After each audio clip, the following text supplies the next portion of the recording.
মাননীয় প্রধানমন্ত্রী, আসসালামু আলাইকুম। এখানে বিডিআরে বিদ্রোহ হয়েছে, আমি আছি দরবার হলে, আমার অফিসারদের সহ আমাদেরকে ঘেরাও করে গুলি করছে ওরা। আমাদের অস্ত্র নাই, এই জন্য আমরা জবাব দিতে পারছি না। অলরেডি র্যাব মুভ করছে, সেনাবাহিনীও মুভ করবে। আপনি যত দ্রুত পাঠাবেন তত তাড়াতাড়ি পরিস্থিতি আমরা সামাল দিতে পারবো। যাচ্ছে, আমি দেখি হেলিকপ্টার পাঠাচ্ছে।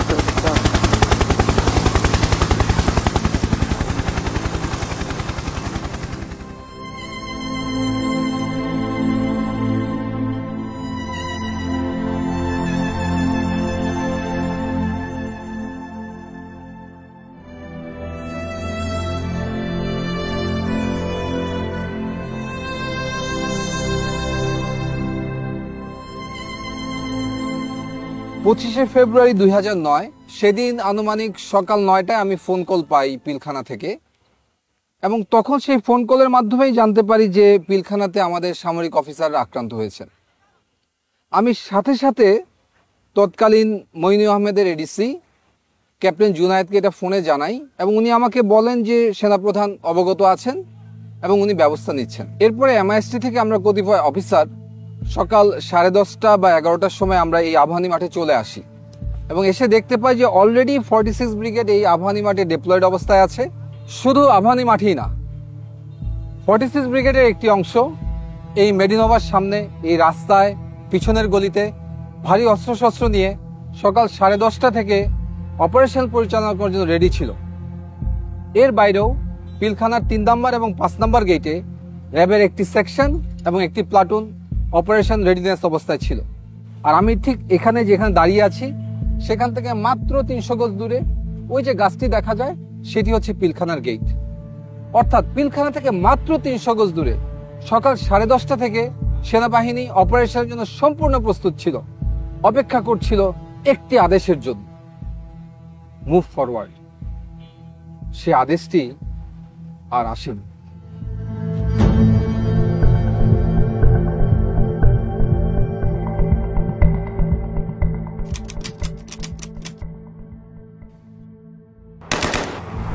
আমাদের কাছে সর্বোচ্চ অস্ত্রটাই ছিল হচ্ছে 12 বোরের শর্টগানগুলো। তো সেই হিসেবে আমরা শর্টগান ফায়ার করে আমরা গেটের দিকে এগিয়ে যেতে থাকি, এবং একটু পরেই আমরা নিউ মার্কেট গেটটা দখল করি।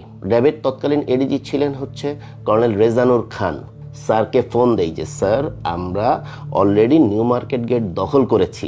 তৎক্ষণাৎ উনি মারাত্মক মাত্রায় ক্ষিপ্ত হয়ে যান যে তোমাকে কে অর্ডার দিয়েছে ফায়ার ওপেন করার জন্য, বা তোমাকে এই গেট দখল করার জন্য কে অর্ডার দিয়েছে।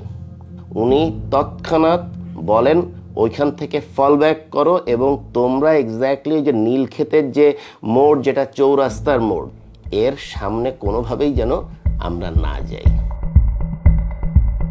এর ভিতরে আমি ফোন পেলাম এডিজি কর্নেল রেজানুর খানের কাছে। উনি আমাদেরকে বললো যে তোমরা ভিতরে প্রবেশ করবে না এবং গুলি আপাতত করবে না, আমরা জানাবো কি করতে হবে।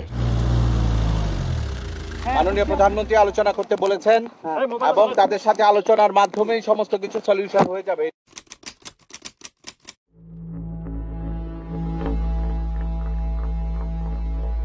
আনুমানিক বেলা 12টার দিকে আমরা দেখতে পাই 3-4 জন লোক সাদা পতাকা হাতে নিয়ে পিলখানার দিকে এগিয়ে যাচ্ছে, এবং তারা যখন পিলখানার দিকে অ্যাপ্রোচ করলেন হঠাৎ করে আচানকভাবে গুলি বন্ধ হয়ে গেল। আমরা খুব অবাক হয়ে তাকিয়ে দেখছিলাম যে এ ধরনের হঠাৎ করে কারা এরা। পরবর্তীতে জানতে পারি তারা ছিল আওয়ামী লীগের 4 জন সংসদ সদস্য, মির্জা আজম, জাহাঙ্গীর কবির নানক, ওয়ারেস হোসেন বেলায়েত এবং মাহবুবা রাগিনী। আমার বাবা যখন কল দেয়, আমি তখন কলটা আমি রিসিভ করেছিলাম আর কি। তো আমি কলটা রিসিভ করার পর আমার বাবা বলে যে আমার মাকে যেন আমি ফোনটা দিই। এইটাই আমার বাবার লাস্ট।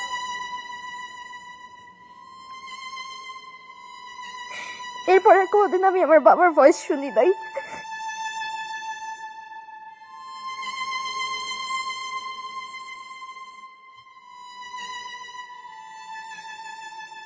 বাংলাদেশের প্রত্যেকটা চ্যানেল তৎকালীন প্রচার করছিল যে জেনারেল শাকিল জীবিত আছেন। শুধু একমাত্র দেখি এনডিটিভি বা ইন্ডিয়ান একটা চ্যানেল প্রচার করলেন সকাল সকাল যে general Shakil has been assassinated. কোনো সন্তান তো এই সংবাদ বিশ্বাস করতে যাবে না। এত তাড়াতাড়ি সবকিছু হচ্ছিল, কেউ কিছু বলছিল না। আঙ্কেল আন্টিরা ছিল, বলতাম যে আমি বাসায় যাব, ওটার কোনো উত্তর ছিল না। হলে আব্বু আমার সাথে কথা বলবো, কেউ উত্তর দিচ্ছিল না আমাদের।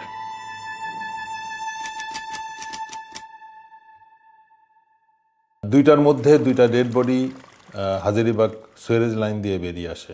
মানে বেলা 2টার মধ্যে সারা জাতি জানতো যে 2জনকে কমপক্ষে হত্যা করা হয়েছে।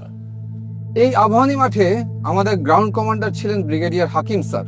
ব্রিগেডিয়ার হাকিম স্যারকে আমরা বারবার প্রশ্ন করি, কখন আমরা ভিতরে যাব, কখন আমাদের ভাইদেরকে উদ্ধার করব, তাদের পরিবারদেরকে উদ্ধার করব। উনি বলেন সেনাপ্রধান তৎকালীন প্রধানমন্ত্রী শেখ হাসিনার সাথে বিষয়টি আলোচনা করছেন এবং ওনার আদেশ পেলেই আমরা মুভ করব।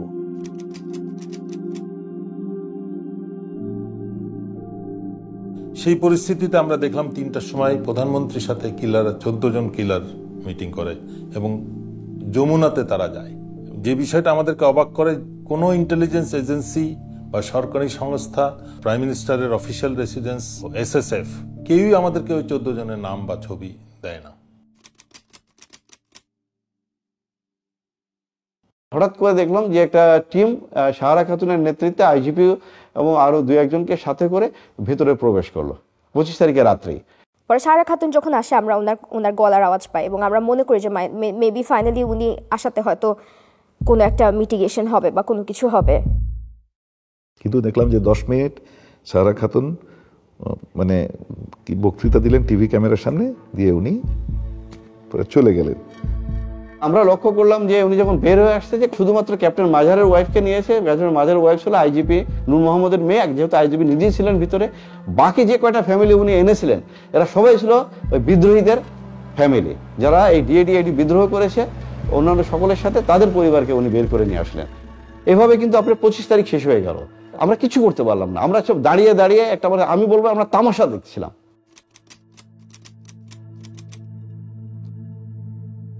26শে ফেব্রুয়ারি সারাদিন আমরা ইউনিফর্ম পরে অস্ত্র হাতে এখানে অপেক্ষা করছি কখন আমার ভাইদেরকে উদ্ধার করব। আমরা সারাদিন পিলখানা কর্ডন করেছিলাম, আর সেই কর্ডনের ভিতর, সেই নিরাপত্তা বলয়ের ভিতর খুঁজে খুঁজে আমাদের ভাইদেরকে হত্যা করা হয়েছে। সেনাবাহিনীর military academy training, commando training, এগুলোর কি মূল্য আছে যদি এই সব দুর্যোগ মুহূর্তে, অরাজক মুহূর্তে আমাদের ভাইদেরকে উদ্ধার করতে না পারি? যুদ্ধক্ষেত্রে তাহলে আমরা কি করব? Indecision, waiting for political order, নাকি সেটা হবে মিলিটারি এক্সিকিউশন অর্ডার? সেই প্রশ্নটা আজকে আমি আপনাদের কাছে রাখতে চাই।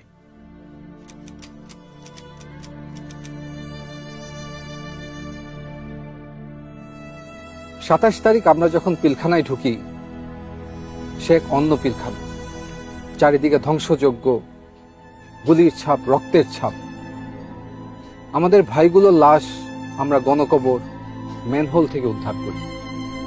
লাশগুলো ছিল বিকৃত।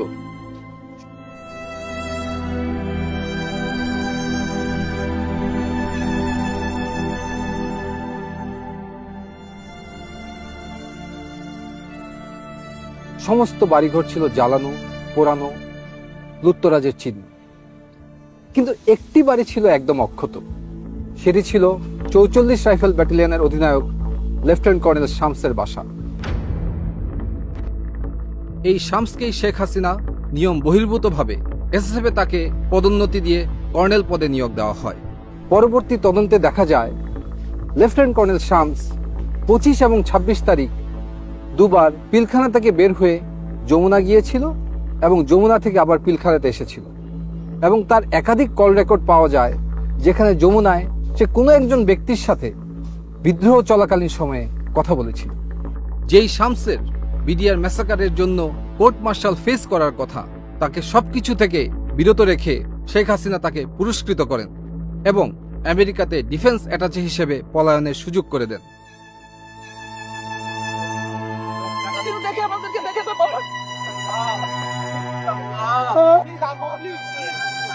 ঠিক আছে, তুমি ওখানে বসো।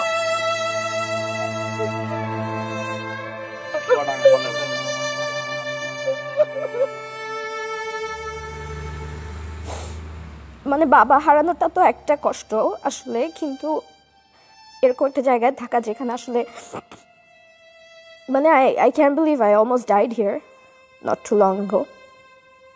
মানে এখন যে বেঁচে আছি এটাই তো মানে এটাই অনেক অবাক লাগে আর কি।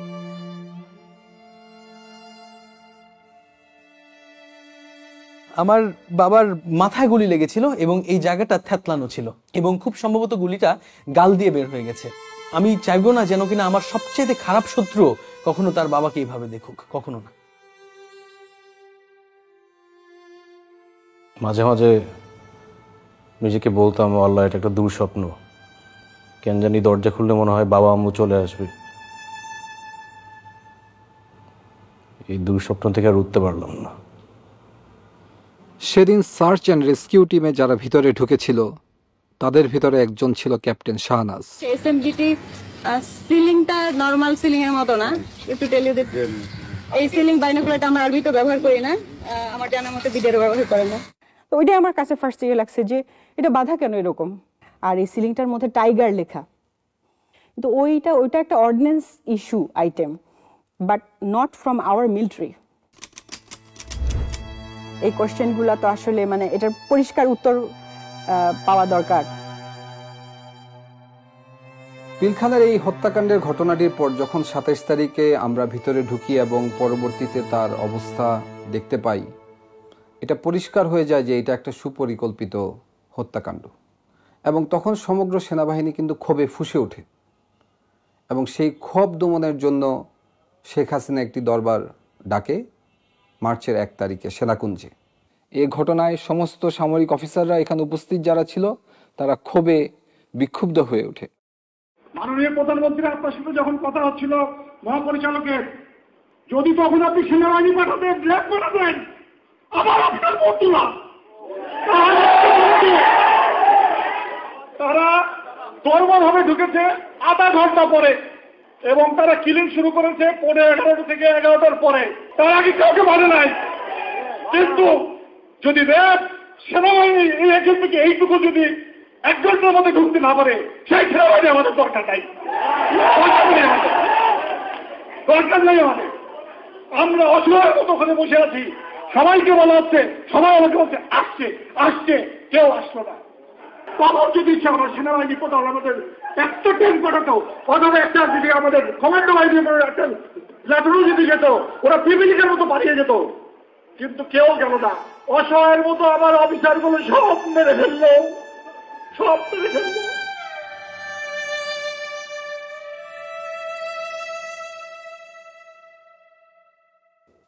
এর 7 দিনের মাথায় আমাকে 30 রাইফেল ব্যাটালিয়ন খাগড়াছড়িতে পোস্টিং দেওয়া হয় এবং সেইখানে তদন্ত কার্য সম্পন্ন করতে বলা হয়।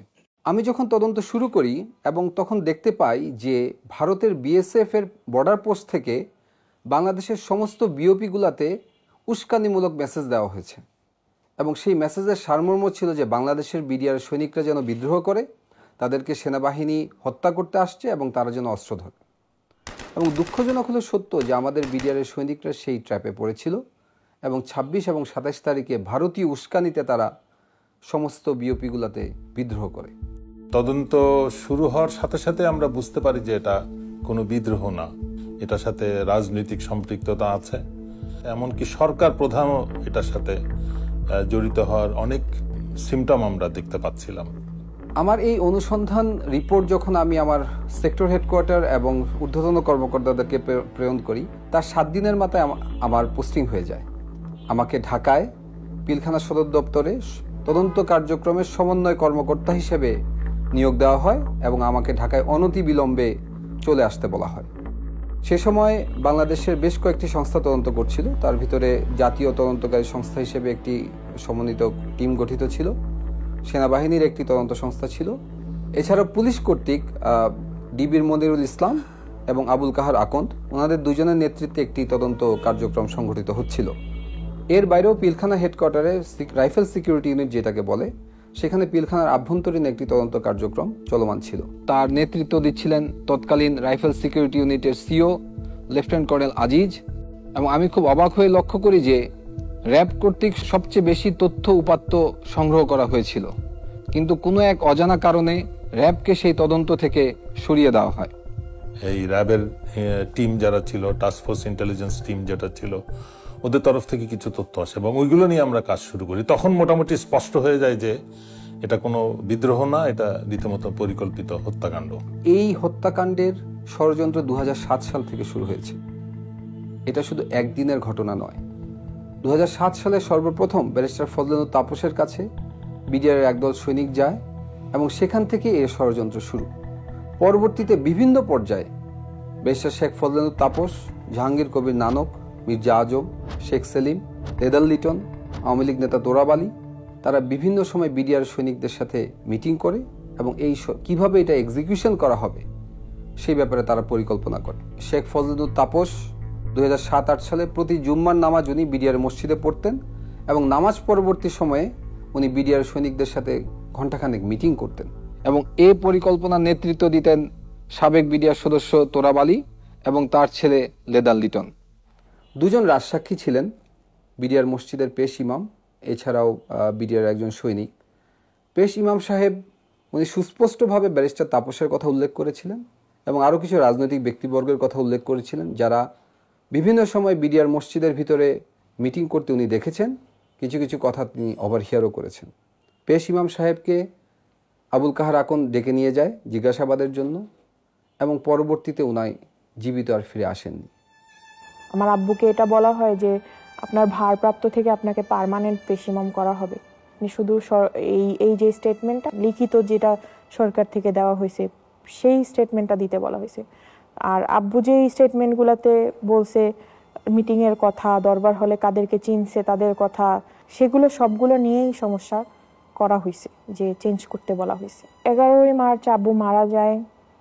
আব্বুর পোস্টমর্টেম হয় ঢাকা মেডিকেল কলেজ হসপিটালে। পোস্টমর্টেম হয়, জানাজা হয়, কিন্তু এই পোস্টমর্টেম রিপোর্ট আজও আমরা পাইনি।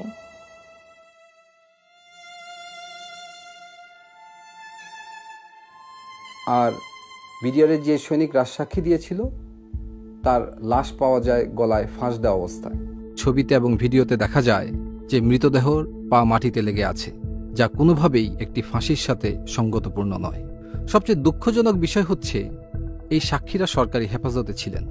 সরকারি হেফাজতে থাকা অবস্থায় এ ধরনের একটি রহস্যময় হত্যাকাণ্ড কিভাবে সংঘটিত হলো সেটিরও কোনো তদন্ত সে সময় করতে দেওয়া হয়নি, যাতে জাতির সামনে আসল সত্য কখনোই উন্মোচিত না হয়। যে 2008 সালের শেষের দিকে বাংলাদেশের সমস্ত ডিএডি এবং 2009 সালের প্রথম দিকে সমস্ত ডিএডি এই ষড়যন্ত্রে সামিল হয়েছিল এবং তারা শেখ ফজলুল তাপস, জাহাঙ্গীর কবির নানকের সাথে 22শে ফেব্রুয়ারি দেখা করেন। এর পূর্বে বিডিআরের একটি গ্রুপ আওয়ামী লীগের শেখ সেলিমের বাসায় দেখা করে, যার নেতৃত্ব দেন ডিএডি হাবিব। কিভাবে লাশ সরানো হবে সে ব্যাপারেও তারা বিস্তারিত আলাপ আলোচনা করেছেন। আর এই সমস্ত কিছু রিপোর্টে আমি সংশ্লিষ্ট করে যখন তৎকালীন প্রধানমন্ত্রী শেখ হাসিনার কাছে উপস্থাপন করা হয়, উনি খুব ক্ষুব্ধ হন এবং ফাইলটি উনি ছুঁড়ে ফেলে দেন। জেনারেল মইনুলকে বলেন, হোয়াট ওয়াজ দ্য অর্ডার? এই ঘটনার পর সভাপতি জেনারেল মইনুল খুব ক্ষুব্ধ হন। উনি আমাকে সরাসরি মনিরুল ইসলাম এবং আবুল কাহার আকন্দের রিপোর্টকে ফলো করতে বলেন এবং আমাকে 5 দিন সময় দেন। আমি 5 দিন পরে সেই একই রিপোর্ট তাকে আমি প্রদান করি। উনি আমাকে দিকে তাকিয়ে জিজ্ঞেস করেন, হোয়াই? আমি শুধু উত্তর দিই, স্যার, আমি আমার ভাইয়ের রক্তের সাথে বেইমানি করতে পারবো না। ওই পরিপ্রেক্ষিতে আমি ডিসাইড করি যে না, এই আর অবহেলা গ্রহণযোগ্য হবে না। তখন আমি নোট অফ ডিসেন্ট দেই এবং ডিসএগ্রি করি এবং তাদেরকে কোনো সুযোগ দেই নাই যে আলাদা কোনো পেজ আমি নোট অফ ডিসেন্টে ইনসার্ট করব, সেটা ছিঁড়ে ফেলে দিবে। আমি আমার সিগনেচারের উপরে এক সেন্টেন্সে লিখে দিই যে এই ধরনের রাষ্ট্রীয় গুরুত্বপূর্ণ বিষয়ের তদন্তে অবহেলা গ্রহণযোগ্য নয়। একজন সার্ভিং আর্মি অফিসার হিসেবে সরকারি নির্দেশে পিলখানা তদন্ত কার্যক্রম সমন্বয় করার সময় হঠাৎ একদিন আমি আবিষ্কার করি আমাকে আমারই বাহিনীর লোকজন গুম করেছে তারা আমাকে নিয়ে যায় ডিজিএফআইতে এবং সেখানে আমাকে তাদের কাস্টডিতে এবং আয়নাঘরের বন্দী হিসেবে 361 দিন গুম করে রাখে। সেখানে আমি আরো বুঝতে পারি আমার মতো আরো অনেক সামরিক অফিসার সেই আয়নাঘরের বন্দী। কি অপরাধ ছিল আমাদের! পিলখানার এই নির্মম হত্যাকাণ্ডের পিছনে যে রাজনৈতিক ব্যক্তিবর্গ ছিল তাদের মুখোশ উন্মোচন করাই ছিল আমার অপরাধ। সত্যকে উদ্ঘাটন করাই কি ছিল আমার অপরাধ? জাতির কাছে আমি আজকে এই একটি প্রশ্ন করে যেতে চাই।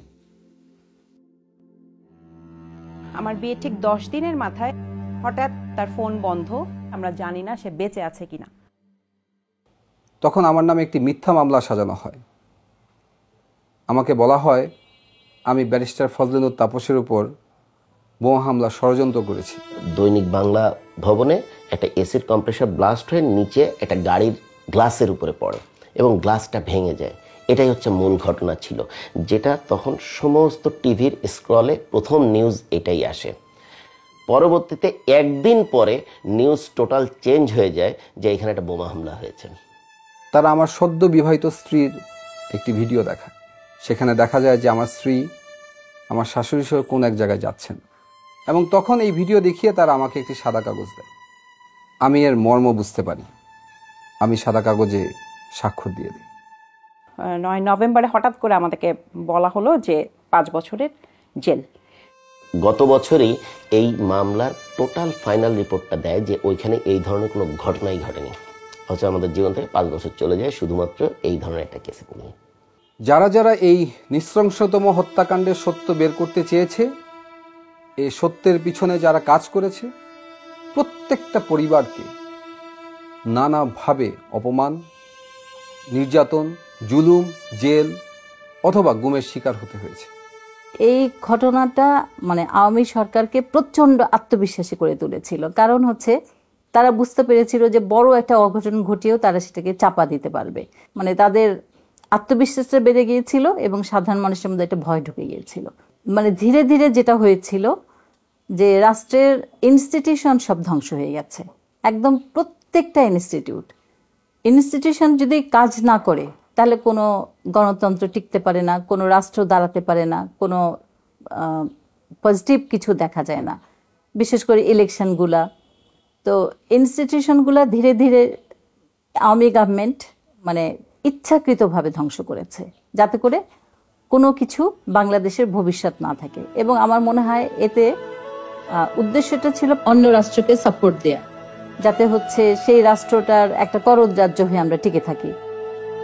36 ঘন্টার সেই রাষ্ট্রীয় বিট্রিয়ালে জন্ম নেওয়া ফ্যাসিস্ট সরকারের অবসান হয় 36শে জুলাই ছাত্র জনতার অভ্যুত্থানের মাধ্যমে। আমরা চাই না বাংলাদেশে আর কোনো দেশবিরোধী শক্তির আগমন ঘটুক।